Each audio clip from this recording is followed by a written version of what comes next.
लक्षवेधी क्रमांक 4 निरंजन डावखरे. धन्यवाद सभापती महोदय. एक अतिशय महत्त्वाच्या विषयासाठी सभापती महोदय ही लक्षवेधी सभागृहाच्या माध्यमाने न्याय मिळवून देण्याच्या दृष्टिकोनाने मी मांडत आहे. सभापती महोदय, घोडबंदर रोडच्यासाठी सभापती महोदय सातत्याने आंदोलनं ही होत असतात आणि त्याच्यामुळे या घोडबंदर रोडच्या स्पेसिफिक सर्व्हिस रोड या विषयाला घेऊन सभापती महोदय आतापर्यंत 2 वेळा जनाक्रोश आंदोलन झाले आणि मोठ्या प्रमाणात नागरिक हे या आंदोलनामध्ये सामील झालेत.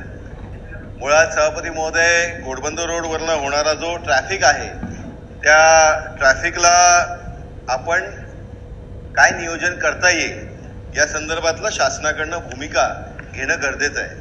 सभापती महोदय, काही सूचना या लक्षवेधीच्या माध्यमाने मी शासनाला आवर्जून करू इच्छितो की आपण जर त्या तिकडे घोडबंदर रोडला स्पॉट काउंट्स केले, CCTV फीड असेल, ASI डाटा यांचा जर आपण योग्य उपयोग केला तर शॉर्ट टर्म लेन ॲलोकेशन आपल्याला करता येईल आणि त्याच्यामुळे हे ट्रॅफिक जो एक ठिकाणी कंजेशन होतं, सभापती महोदय, एक ट्रक बंद पडला तर तो ट्रॅफिक एवढा वाढून जातो की पार भिवंडीपर्यंत घोडबंदर रोड पासून होतो आणि सभापती महोदय त्याची परिस्थिती अशी होते की ॲम्ब्युलन्स अडकून राहते. एक विद्यार्थिनी जिला मीरा भाईंदरला सेंटर लागलं होतं नीटचं, ती परीक्षेला निघाली होती 2 तास अगोदर आणि पोचली ज्यावेळेस तिला ऑनलाईन परीक्षा असल्या कारणाने जे ऑनलाईन टाईम होता त्याच्या 4 मिनिटानंतर पोचली. सभापती महोदय, या सगळ्या गोष्टींसाठी शासनाने भूमिका ही या संदर्भात घेणं अतिशय गरजेचं आहे आणि त्याच्यामध्ये सभापती महोदय एक नवीनच अधिकाऱ्यांकडनं विषय सुरू झालाय की ज्याच्यामध्ये घोडबंदर रोडचं सर्व्हिस रोड आहे याचं मर्जर करायचं चालू आहे. सभापती महोदय, आपण जर बघितलं तर हा घोडबंदर रोड हा मूळ आराखड्यामध्येच नागरी नियोजनाचा भाग आहे. घोडबंदर रोड हा हायवे कम शहरी रस्ता म्हणून सर्व्हिस रोड याला नियोजित आहे. सभापती महोदय, अपघात टाळण्यासाठी हा सर्व्हिस रोड अतिशय महत्वाचा आहे.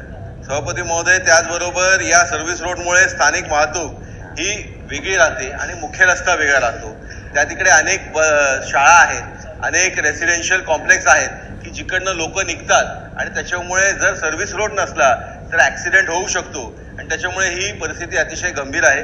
माझे 2 स्पेसिफिक सभापती महोदय प्रश्न आहेत की याच्यामध्ये घोडबंदर रोडच्या ट्रॅफिकच्या नियोजनासाठी आपण जे मगाशी मी सांगितलं त्या पद्धतीचं टेक्नॉलॉजीचा वापर करत आपण हे शॉर्ट टर्म लेन पॉलिसीचं यूज करणार का आणि घोडबंदरचा सर्व्हिस रोडच्या मर्जिंगचं जे काम चालू आहे त्याच्यावर ताबडतोब आपण थांबण्याची कारवाई करणार का? सभापती महोदय, घोडबंदरच्या ह्या रस्त्या संदर्भात खरं तर हा प्रश्न गेल्या अनेक वर्षापासूनचा. त्याचं मूळ कारण म्हणजे आपल्याला त्याची कल्पना आहे, तिथे जे बॉटलनेक होते घोडबंदरच्या घाटाच्यामुळे आणि त्या बॉटलनेकमुळे आणि त्या घाटामुळे प्रचंड ट्रॅफिक आणि शेवटी तो जो सेक्शन आहे तो मीरा भाईंदर ठाणेला जोडणारा आहे आणि तिथून येणारी जी गुजरात हायवेवरून येणारी ट्रॅफिक देखील ह्या फाउंटन हॉटेलच्या जवळ तिथे अडकते. आणि मला त्या दोन्ही ट्रॅफिकचा दोघांनी आपल्याला त्याचा चांगला अनुभव आहे. परंतु अध्यक्ष महोदय, सभापती महोदय, याच्यामध्ये काही सोल्युशन्स आहेत ते अर्थातच हे शॉर्ट टर्म आहेत. आपण तात्पुरते आपण तिथे सोल्युशन काढायचा प्रयत्न करतोय.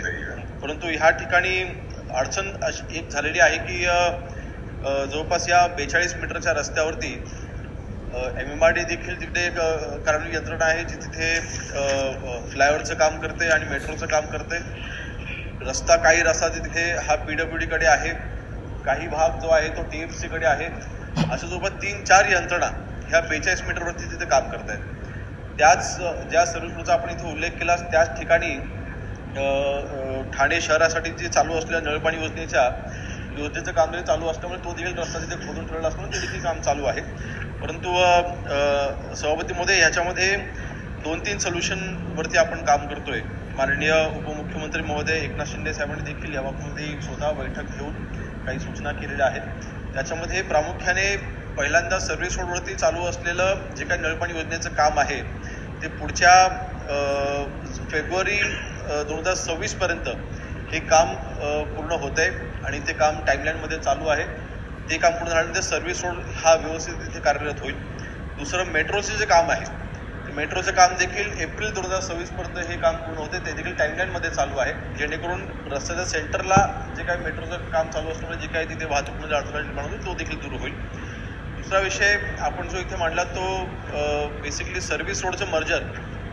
त्यावेळेस असं सोल्युशन आलं होतं, म्हणजे परिवहन विभागाकडनं अशी माहिती समोर आली होती की सर्व्हिस रोडचा वापर हा वाहतुकी करता न होता पार्किंगसाठी जास्त होतोय आणि म्हणून त्याचा वापर हा रस्त्याकरता व्हावा, वाहतुकीसाठी व्हावा, म्हणून तो जर का मर्ज केला तर रुंदीकरण देखील होईल आणि ती वाहतूक जी आहे ती सुरळीत चालली. आणि त्याचं सोल्युशन म्हणून त्याला मर्जरचं काम तिथे हाती घेण्यात आलं होतं आणि जवळपास 60% मर्जरचं काम पूर्ण देखील झालेलं आहे आणि काम ते सध्या चालू आहे.